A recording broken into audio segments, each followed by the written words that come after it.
সুপ্রিয় দর্শক শ্রোতা, আসসালামু আলাইকুম। সবাই কেমন আছেন? আশা করি সুস্থ আছেন, ভালো আছেন। প্রেম, ভালোবাসা এগুলো তো চলতেই থাকবে এবং বিভিন্ন সময় আপনারা হয়তো দেখেছেন যে প্রেমের টানে বিভিন্ন দেশের নারীরা বাংলাদেশে কিন্তু অনেক সময় চলে আসে।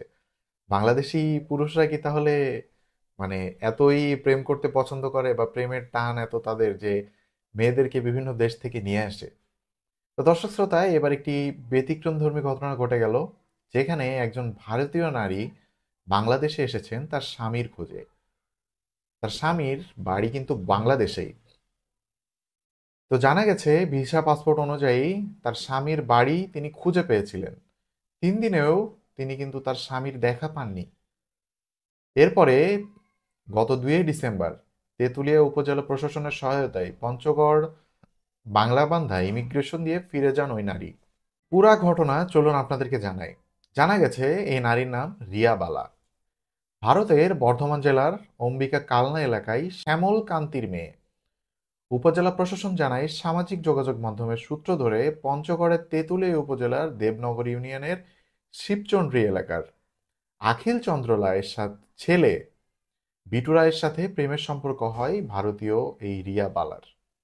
এক পর্যায়ে বিটু রায় ভারতের জলপাইগুড়িতে গিয়ে গত 21শে সেপ্টেম্বর জলপাইগুড়ি জেলার এক আত্মীয়র বাড়িতে রিয়া বালাকে কিন্তু বিয়েও করেন। বিয়ের পর প্রায় 1 মাস ওই এলাকায় বাড়ি ভাড়া নিয়ে থাকেন বিটু। এরপরে দেশে ফিরে রিয়া বালার সাথে যোগাযোগ তিনি বন্ধ করে দেন। এরপরে গত কয়েকদিন আগে তার স্বামীর খোঁজে ভারত থেকে বাংলাদেশে আসেন এই রিয়া বালা। ঠিকানা অনুযায়ী বিটুর বাড়িতে যান, কিন্তু তার আসার আগেই বাড়ি ছেড়ে পালিয়ে যান এই বিটু। মানে এই রিয়া বালা তার বাড়িতে পৌঁছানোর আগেই বুঝতে পেরে সে সুকৌশলে কিন্তু পালিয়ে যায়। 3 দিন ধরে স্বামীর কোনো খোঁজ তিনি পাইলেন না। এরপরে গত শুক্রবারে উপজেলা প্রশাসনের সহায়তা তিনি চান। পরে উপজেলা নির্বাহী কর্মকর্তা তেঁতুলিয়া মডেল থানার নারী ও শিশু সেলে তার থাকার ব্যবস্থা কিন্তু করেন।